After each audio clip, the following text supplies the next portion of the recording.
Chers abonnés, bonjour. Chers enfants des papas, bonjour.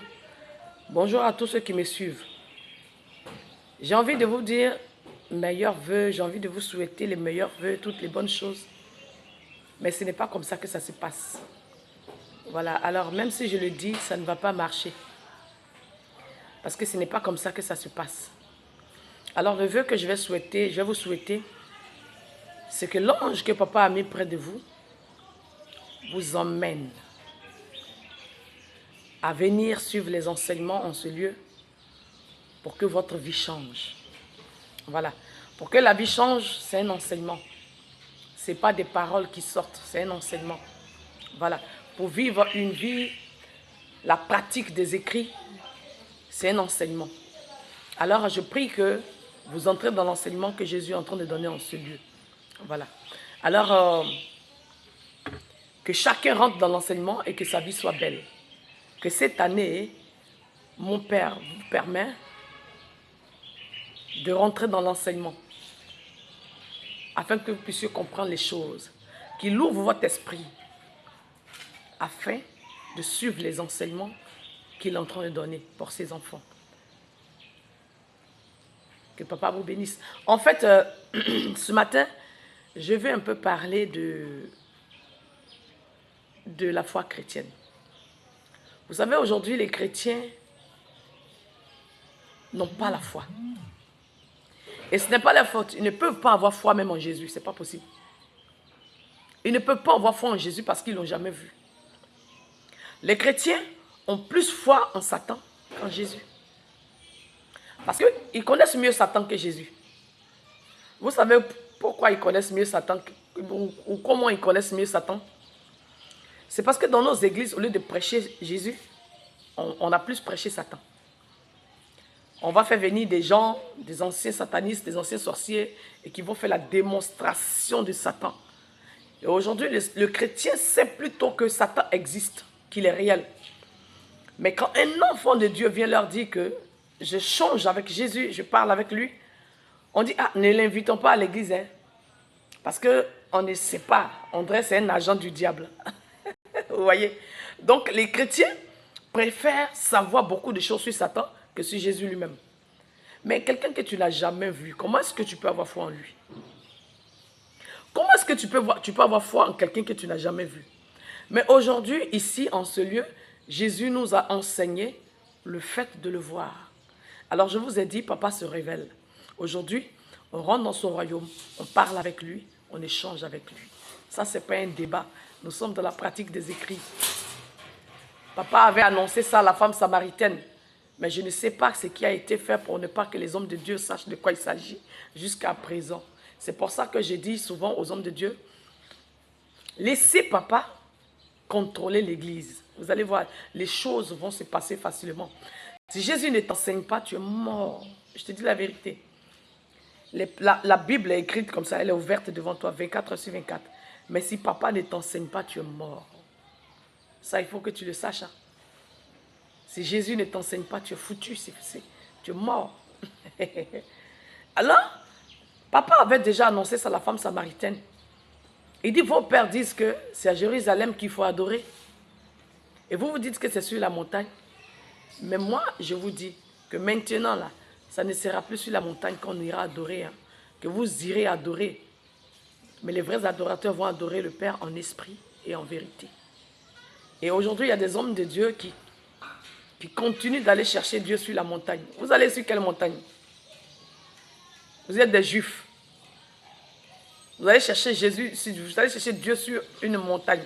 Pourtant, lui-même, il a déjà annoncé que ce ne serait plus sur la montagne ou à Jérusalem, mais les vrais adorateurs vont l'adorer en esprit et en vérité. L'enseignement que papa est en train de donner en ce lieu-là, que cette année 2024 soit votre année. L'enseignement est gratuit. Je ne sais pas si après ça sera des millions, mais pour le moment c'est gratuit. Parce que Jésus m'a dit, vous avez reçu gratuitement, donnez gratuitement. Et je ne sais pas si plus tard ça sera avec des millions. Parce qu'on est en train de former les gens, on ne sait pas si nous on n'aura pas le temps plus tard et ceux qui vont venir vont faire payant. Mais moi ça ne m'intéresse pas. Du moment où ce n'est pas moi qui le fais payant, ça ne m'intéressera pas. Ça ne va même pas m'intéresser. Alors, je vous le dis maintenant. Je vous le dis maintenant que on n'adore plus Dieu sur la montagne ou à Jérusalem. Tu vas adorer Dieu. Je vais chercher Dieu sur la montagne. Je m'en vais m'entretenir avec Dieu sur la montagne. Ben c'est archaïque ça. C'est trop, c'est du passé ça. Comment est-ce que tu peux aller chercher Dieu sur une montagne? Un Dieu qui est en toi, tu vas le chercher où? Sur une montagne. C'est parce que tu n'es pas enseigné.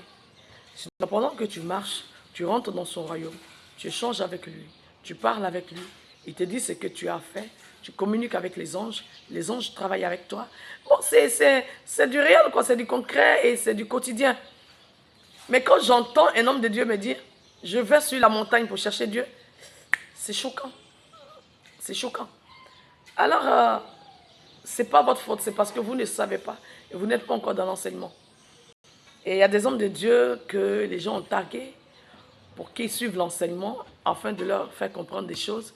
Les hommes de Dieu que Dieu utilise en ce moment, mais qui ne sont pas encore dans cet enseignement-là. Donc, ça les fatigue, le fait d'aller chercher Dieu sur la montagne. Et alors, je vous dis, on n'est plus au temps de chercher Dieu sur la montagne. C'est en esprit, on le voit. Il est réel, on le voit. On échange avec lui, on parle avec lui. Et un homme de Dieu m'a appelé ce matin pour me dire que ils sont en train de faire une certaine publicité d'un homme de Dieu qui se dédoublait. Alors les gens sont en train de parler de la puissance de cet homme de Dieu. Arrêtez les choses comme ça, ne faites pas ça. Arrêtez ça. Vous savez qu'un homme de Dieu se dédouble, lui-même il ne sait même pas qu'il était dédoublé. C'est Jésus qui le montre aux yeux des gens comme ce que Jésus veut.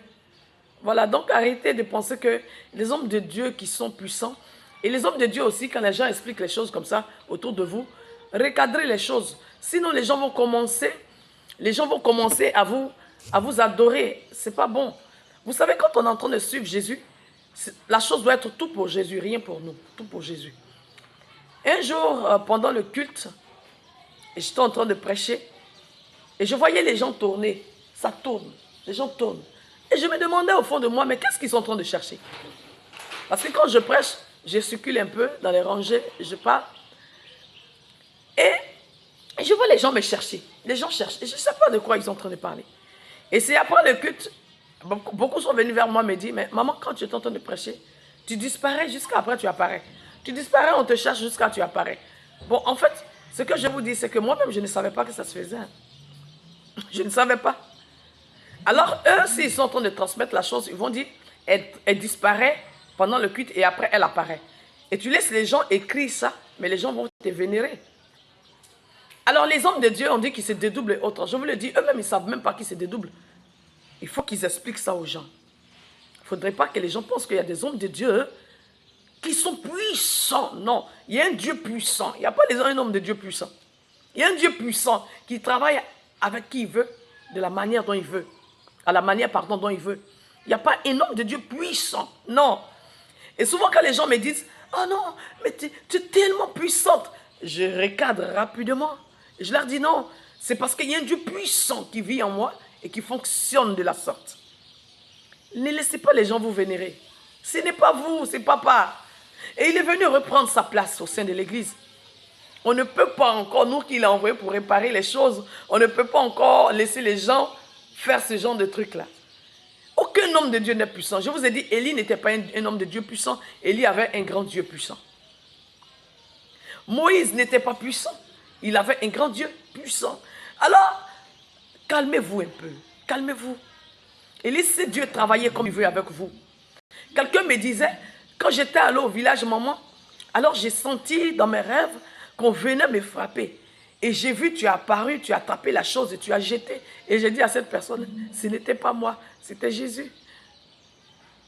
Alors comme ce n'est plus moi qui vis et que c'est Christ qui vit en moi, il se permet d'utiliser mon corps pour travailler parce qu'il est esprit. Expliquez ça aux gens. Ce n'est pas vous. C'est Jésus qui travaille. Voilà. Alors, ce matin, je vais m'arrêter là. Je ne vais pas être trop long.